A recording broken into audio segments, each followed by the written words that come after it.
اب میں آپ کے سامنے اپنی وہ بات رکھنا چاہتا ہوں جو میں خاص طور پر عیسائیوں سے عرض کرنا چاہتا ہوں، وہ یہ کہ انہیں سوچنا چاہیے کہ عقیدے کے لحاظ سے یہودی ان سے قریب تر ہے یا ہم۔ میں انشاءاللہ کبھی اس موضوع پر بھی گفتگو کروں گا کہ انجیل اور تعلیمات نبوی میں کیا مماثلت ہے۔ بہرحال وہ ایک علیحدہ بحث ہے۔ اس وقت میں اسلام اور عیسائیت کے عقائد میں مماثلت کے حوالے سے کچھ عرض کرنا چاہتا ہوں۔ پہلا مماثلت، ولادت مسیح علیہ السلام۔ سب سے پہلے ولادت مسیح علیہ السلام کا مسئلہ لیجیے۔ عیسائی مانتے ہیں کہ مسیح کی ولادت کنواری مریم سے بن باپ کے ہوئی۔ یہی ہم بھی مانتے ہیں کہ حضرت عیسیٰ علیہ السلام کی ولادت بغیر باپ کے اللہ تعالیٰ کے خصوصی کلمہ کن سے ہوئی۔ سورۃ نساء آیات نمبر 171 میں الفاظ آئے ہیں جس کی معنی ہے مسیح یعنی مریم کے بیٹے عیسیٰ بس اللہ کے رسول ہی تھے اور اس کا خاص حکم تھے جو اس نے مریم کی طرف بھیجا تھا، اور اس کی طرف سے ایک روح تھے، تو اللہ اور اس کے رسولوں پر ایمان لاؤ۔ تو ہمارا عقیدہ ان سے قریب تر ہے یا یہودیوں کا؟ یہودی تو سیدہ مریم سلام علیہا فربدکاری کی تہمت لگاتے ہیں اور حضرت عیسیٰ علیہ السلام کو معاذ اللہ اور قرار دیتے ہیں۔ تو ذرا سوچو تو صحیح کہ کن کے جال میں پنس رہے ہو۔ ان کی جرتوں کا تو یہ عالم ہے کہ انہوں نے امریکہ میں سن آف مین کے نام سے ایک مووی بنائی جس میں واشگاف الفاظ میں کہا گیا کہ Jesus is not son of God, he was son of man, he was not born without any father, he had a father. یہ پوری فلم گویا جادو او جو سر چڑھ کر بولے کہ عملی مصداق ہے۔ انہوں نے عیسائیت، خاص طور پر پروٹسٹنٹ عیسائیت کو جس طرح فتح کیا ہے، اس کا اس سے بڑا مظہر اور کیا ہوگا کہ اس کے گھر میں بیٹھ کر یہ باتیں کہہ رہے ہیں اور ان کے خدا ان یسوع مسیح کو گالی دے رہے ہیں کہ وہ اعوذ باللہ۔ تو بھائی ذرا سوچو تو صحیح کہ عقائد کے اعتبار سے تم کس کے قریب تر ہو۔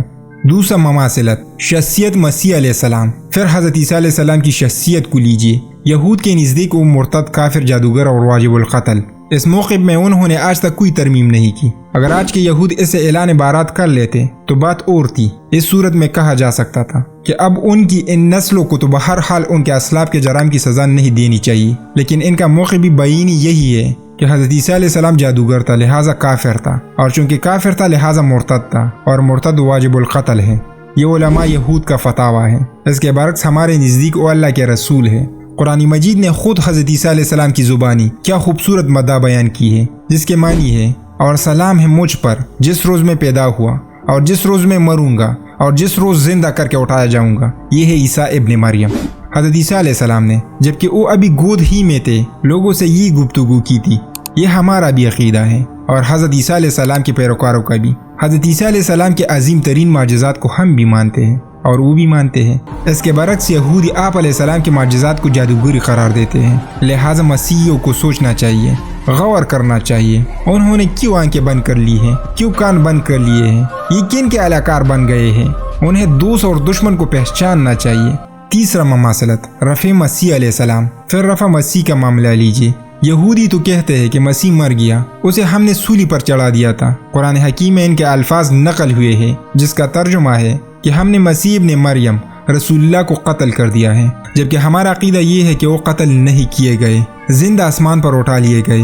عیسائیوں کا بھی یہی عقیدہ ہے، صرف اس فرق کے ساتھ کہ ان کے نزدیک مسیح علیہ السلام صلیب دیے گئے پھر زندہ ہو کر آسمان پر اٹھا لیے گئے۔ ہمارے نزدیک صلیب دیے جانے کا سوال ہی نہیں، کیونکہ اللہ کا رسول کبھی صلیب نہیں دیا جا سکتا۔ نبی تو قتل کیا جا سکتا ہے، لیکن رسولوں کے بارے میں اللہ تعالیٰ کا اصول یہ ہے جس کا ترجمہ ہے اللہ نے یہ بات مقرر فرما دی ہے کہ میں اور میرے رسول لازماً غالب رہیں گے۔ چنانچہ سورۃ نساء میں یہود کے قتل مسیح کے دعوے کو نقل کرنے کے فوراً بعد دو ٹوک الفاظ میں فرما دیا گیا جس کا ترجمہ ہے حالانکہ انہوں نے نہ اس کو قتل کیا نہ صلیب پر چڑھایا، بلکہ معاملہ ان کے لیے مشتبہ کر دیا گیا، ان کو غلط فہمی میں مبتلا کر دیا گیا۔ اور اس غلط فہمی کی وضاحت انجیل بنباس میں ہے کہ حقیقت میں وہی یہودا اسکریوتی جو حضرت عیسیٰ علیہ السلام کے حواریین میں شامل تھا اور جس نے سونے کی 30 اشرفیوں کے بدلے مہبری کر کے آپ کو گرفتار کروایا تھا، اور اس کی شکل حضرت عیسیٰ علیہ السلام کی سی بنا دی گئی اور اسے آپ علیہ السلام کی جگہ سولی پر چڑھا دیا گیا۔ ولیکن شبہ لہم کا مفہوم یہی ہے کہ وہ اپنے خیال میں مسیح کو مصلوب کر رہے تھے، لیکن در حقیقت اس بدبخت کو سولی پر چڑھا رہے تھے جس نے غداری کی تھی۔ اور 30 فرشتے اترے جو چھت پھاڑ کر اس کمرے میں داخل ہوئے جس میں حضرت عیسیٰ علیہ السلام عبادت کر رہے تھے اور انہیں اٹھا کر لے گئے۔ یہ تفصیلات کسی حدیث میں ہے نہ کسی تفسیر میں جو بنباس کی انجیل میں مذکور ہے۔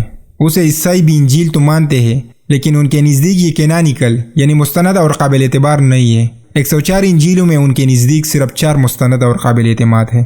بہرحال ہماری رائے بھی یہی ہے کہ حضرت عیسیٰ علیہ السلام زندہ آسمان پر اٹھائے گئے، اور ان کی رائے بھی یہی ہے۔ فرق صرف یہ ہے کہ ہمارے نزدیک اس سولی پر نہیں چڑھائے گئے، بلکہ ان کی جگہ پر کسی اور کو سولی پر چڑھایا گیا، جبکہ ان کے نزدیک اس سولی پر چڑھائے گئے، پھر ان کا ریزریکشن ہوا، یعنی پھر زندہ ہو گئے اور اس کے بعد آسمان پر اٹھائے گئے۔ لیکن یہودی تو سمجھتے ہیں کہ ہم نے انہیں قتل کر دیا، ختم کر دیا۔ چوتھا مماثلت نزول مسیح علیہ السلام کا ہے۔ اس کے بعد حضرت عیسیٰ علیہ السلام کی دنیا میں دوبارہ آمد کا معاملہ لیجیے۔ اس کے ہم بھی قائل ہیں اور وہ بھی قائل ہیں۔ ہم بھی کہتے ہیں کہ وہی عیسیٰ ابن مریم قیامت کے قریب دوبارہ دنیا میں تشریف لائیں گے، اور وہ بھی یہی مانتے ہیں۔ چنانچہ یہ چار عقیدے ہمارے اور ان کے مابین مشترک ہیں، جبکہ ان چاروں میں یہودی ان سے مختلف ہی نہیں، ان کے متضاد عقائد رکھتے ہیں۔ لہٰذا میں پھر یہ کہہ رہا ہوں کہ سید قدوس اور دشمن کی پہچان ہونی چاہیے۔